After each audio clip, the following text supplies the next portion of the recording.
Caros irmãos, queridas irmãs, terceiro domingo do tempo comum, tempo da peregrinação, tempo do discipulado.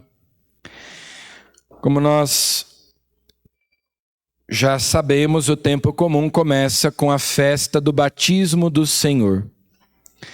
E nestes primeiros domingos do tempo comum, nós então ouvimos os evangelhos que nos relatam o início da vida pública de Jesus logo após o seu batismo.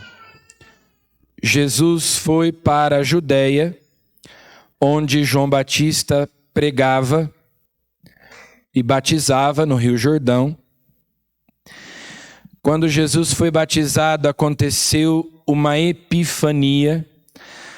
A sua identidade divina foi revelada diante daquelas pessoas que ouviram a voz do Pai dizendo: "Este é o meu Filho muito amado, no qual eu coloquei todo o meu amor." Eles viram o Espírito Santo descendo sobre Jesus em forma de pomba. E depois o Espírito Santo levou Jesus para o deserto. Lá ele foi tentado pelo diabo. Ele jejuou durante 40 dias.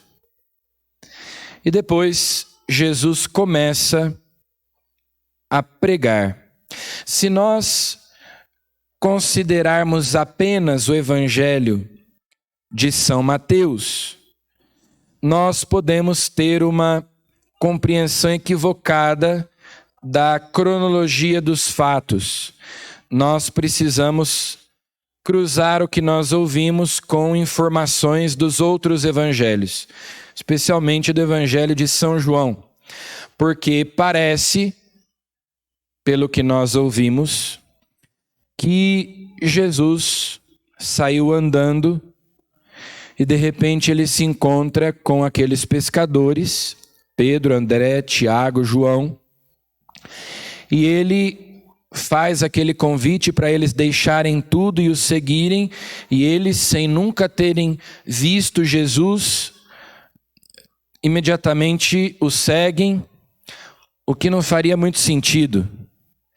Mas, se nós consideramos o que os outros evangelhos dizem, nós sabemos que esses 4 homens que são mencionados no evangelho de hoje já conheciam Jesus, porque eram discípulos de João Batista.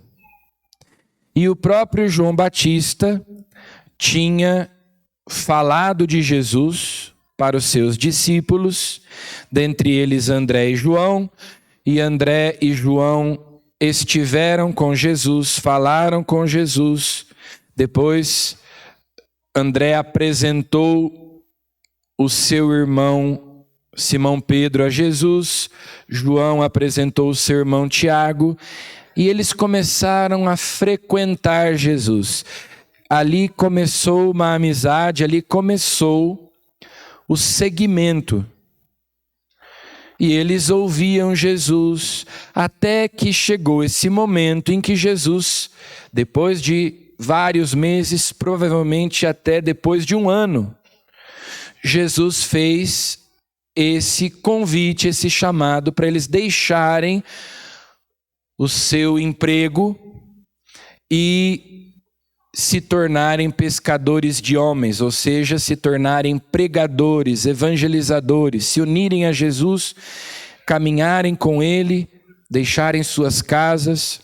Mas isso não aconteceu logo no primeiro encontro, logo da primeira vez que eles viram Jesus. Então houve ali esse discipulado. O evangelho de hoje apresenta para nós algumas rupturas. Primeiro, porque Jesus deixou Nazaré e foi morar em Cafarnaum. Então, até aquele momento, Jesus tinha passado a maior parte da sua vida em Nazaré. Jesus sempre viveu no escondimento, ao lado de São José e da Santíssima Virgem Maria.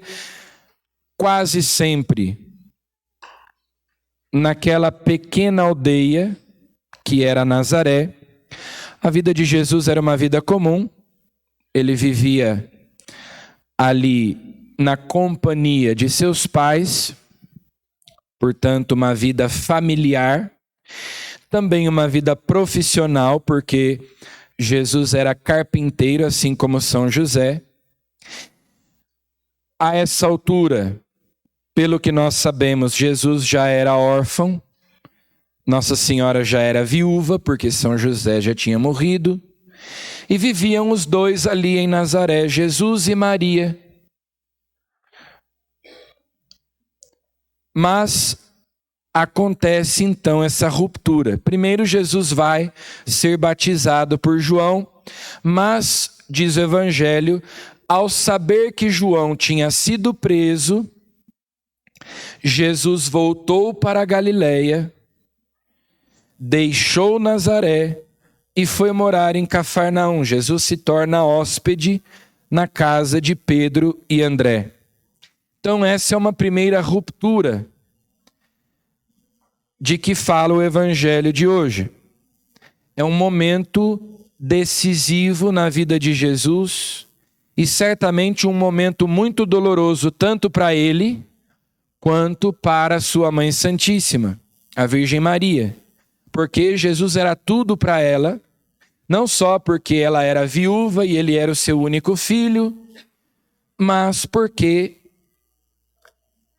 Jesus era o centro da vida de Maria. Maria sempre viveu para ele, porque Maria sabia que Jesus era seu Deus, seu Salvador, e separar-se de Jesus, ter que se distanciar de Jesus, ver o seu filho ir embora de casa, certamente foi um momento muito difícil, muito doloroso para ela e para Jesus. Porque ninguém amou mais Jesus do que Maria e ninguém amou mais Maria do que Jesus. Então, para ele também, sair de casa, separar-se de Maria para começar a sua missão não deve ter sido fácil. Mas ela que 30 anos antes tinha dito: eis aqui a escrava do Senhor, faça-se em mim segundo a tua palavra, consente e provavelmente até incentiva o seu filho, dizendo: vai fazer a vontade do Pai. Se chegou o momento, vai e faz o que o Pai te diz. Então, essa é a primeira ruptura. É esse momento decisivo em que, de fato, Jesus começa a sua vida pública, aquele momento em que o filho sai de casa. Ele começa a pregar. João Batista tinha sido preso, a voz que gritava no deserto foi calada, então Jesus entende que agora é o momento de ele começar a pregar.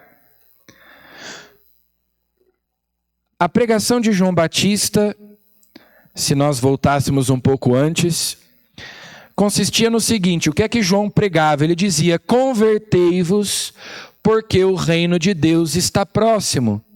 Fazei penitência, arrependei-vos dos vossos pecados, mudai de vida, porque Deus está presente no mundo de um modo novo, como nunca antes ele esteve. Desde que os nossos primeiros pais pecaram, o mundo jaz sob o maligno. O diabo é o príncipe deste mundo, é ele que reina. Mas agora, diz João Batista, o reino de Deus chegou. Deus vai expulsar o diabo, Deus vai lançar fora o príncipe deste mundo e vai estabelecer o seu reino. Deus é que vai nos governar, Deus é que vai nos conduzir. Ele veio estabelecer no mundo o seu reinado. Então se preparem, então se convertam, então mudem de vida se vocês quiserem entrar no reino de Deus. Esse era o conteúdo da pregação de João Batista. E quando Jesus começa a pregar, ele prega o quê? exatamente a mesma coisa. A pregação de Jesus começa como uma continuidade da pregação de João Batista. Ele convida a conversão e ele anuncia o reino de Deus. Inclusive, a maioria das parábolas de Jesus vai tratar justamente desse tema do reino de Deus. E nós sabemos que Jesus é o reino em pessoa. É na pessoa dele que Deus reina. É na pessoa dele que Deus vem a este mundo e lança fora o diabo, vem destruir as obras do diabo, o pecado e a morte. Então, o coração do Evangelho é esse convite que nos é feito. Primeiro, que nós nos convertamos, que nós renunciemos ao mal, renunciemos ao pecado, renunciemos ao demônio, para entrarmos no reino de Deus. Então aqui também nós temos uma ruptura. A primeira ruptura é aquela de Jesus que saiu de casa, que começou a pregar o Evangelho. A segunda é essa. Jesus nos convida a romper com o homem velho, a mulher velha, a vida velha, o pecado, o mundo, o diabo, para nós nos submetermos a Deus, para nós obedecermos a Deus, para nós vivermos na graça de Deus. E depois, quando os apóstolos são enviados, depois de Pentecostes, a pregação deles será também essa: arrependei-vos dos vossos pecados, recebei o batismo para o perdão dos pecados, recebereis o Espírito Santo. Só que os apóstolos não usavam tanto a expressão reino de Deus, eles usavam a expressão Jesus Cristo é o Senhor, que significa a mesma coisa. Os apóstolos falavam do senhorio de Jesus, que é a mesma coisa que o reino de Deus. Jesus é o Senhor, submetam-se ao seu senhorio, ao seu domínio. Deus deve nos governar, Deus deve nos conduzir. E depois, num terceiro momento, há uma terceira ruptura, que é aquela do chamado dos discípulos que já ouviam aquela pregação de Jesus. Pedro, André, Tiago e João já estavam acompanhando Jesus há um tempo e eles já tinham ouvido Jesus dizer que era preciso se converter. Aliás, a palavra que aparece no grego é metanoia. Metanoia significa mudança de mentalidade. Mudança de mentalidade, mudança de pensamento e, portanto, mudança de atitude, de comportamento, mudança de vida, transformação. Essa é a mensagem do Evangelho também para nós hoje.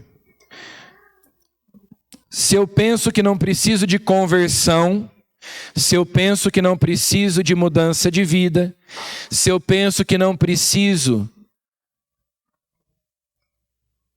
de perdão, de reconciliação, então eu poderia ficar em casa, eu não tenho nada para fazer aqui. Afinal de contas, o Evangelho propõe justamente isso, essa ruptura com o mundo. Porque o Espírito de Cristo e o Espírito do mundo são opostos, são contrários, porque os desejos da carne são opostos aos desejos do Espírito, e é necessária essa ruptura, que existe já desde o dia do nosso batismo. Renunciamos a Satanás, a todas as suas obras, a todas as suas seduções, e depois professamos a fé. E professar a fé significa obedecer a Deus. Professar a fé significa submeter-se a Deus, aderir a Deus. Só que agora uma nova ruptura é despedida aos discípulos, que eles deem um passo a mais. Eles já tinham abandonado os pecados mais graves, mas agora Jesus pedia algo a mais, que eles dessem um passo além, que eles deixassem tudo para segui-lo. E eles imediatamente fazem isso que Jesus mandou. Ou seja, primeiro eu tenho que parar de ofender a Deus. Eu tenho que respeitar Deus, temer a Deus. Depois eu preciso aprender a amar a Deus, ser generoso para com Ele. E Ele tem que passar a ser o centro da minha vida. Então, quando Jesus chama eles e diz: vocês não serão mais pescadores de peixes, vocês serão pescadores de homens. Jesus está dando para eles uma missão, mas mais do que isso, Jesus está dando para eles uma nova identidade. Vocês já não serão isto, vocês serão aquilo. É uma nova identidade que Jesus dá para eles, é uma vida nova. Tanto assim que Jesus até muda o nome de Simão e ele passa a se chamar Pedro. Como lá no Antigo Testamento, Deus tinha mudado o nome de Abrão para Abraão, o nome de Jacó para Israel. Esse mudar o nome significa dar uma nova identidade. Eu já não sou eu já não sou o mesmo, eu sou outra pessoa.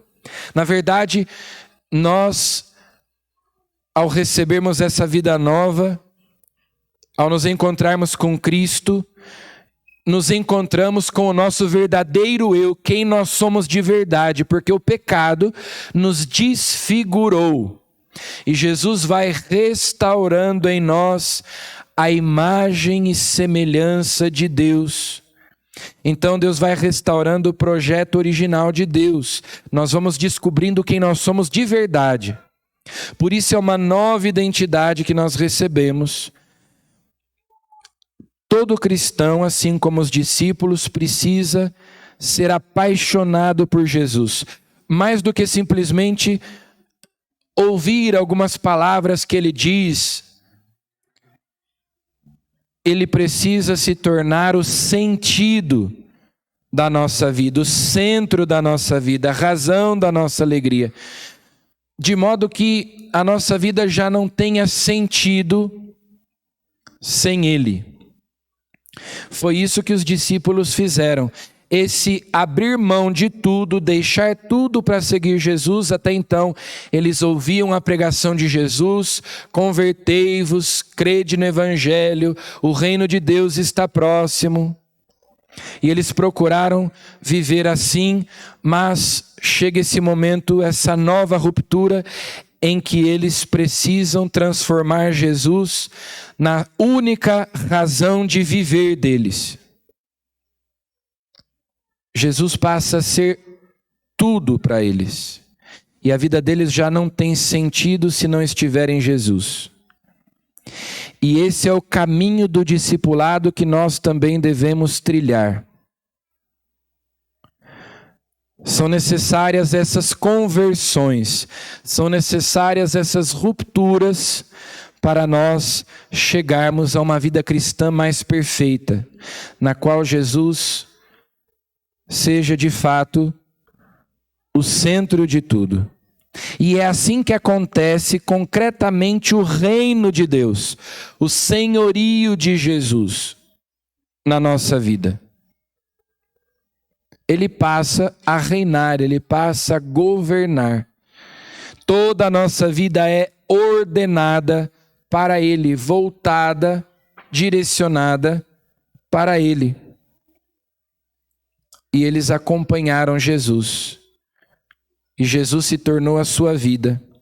Jesus que, São Mateus, citando a profecia de Isaías que nós lemos na primeira leitura, diz: o povo que andava nas trevas viu uma grande luz. Também nós lemos essa leitura na missa da noite do Natal. Jesus é a luz. é a lâmpada para os nossos pés, a luz para o nosso caminho, de modo que sem Ele a nossa vida está na escuridão. Nós estamos desorientados, nós estamos perdidos. Ele é a luz que ilumina as trevas. Ele passa a ser a própria condição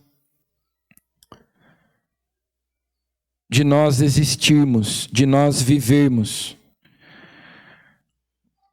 Então peçamos a Jesus, neste terceiro domingo do tempo comum, que nós sejamos capazes de dar esses passos disruptivos, de vivermos essas conversões para entrarmos no reino de Deus, renunciando a tudo aquilo que é contrário a Jesus, tudo aquilo que é contrário ao reino de Deus, aos valores do Evangelho, à verdade do Evangelho, renunciando ao pecado. Mas também não basta que eu não ofenda a Deus. Eu preciso começar a amar a Deus concretamente, dar um salto, um passo além, um upgrade, uma atualização da nossa fé, da nossa vida cristã, sair da mediocridade e se tornar discípulo de verdade. Não apenas alguém que gosta de ouvir as palavras de Jesus, mas alguém que vive e morre por causa dele. Alguém cujo centro da vida é o próprio Jesus. Então vamos pedir essa graça a Ele, neste terceiro domingo do tempo comum. Louvado seja nosso Senhor Jesus Cristo.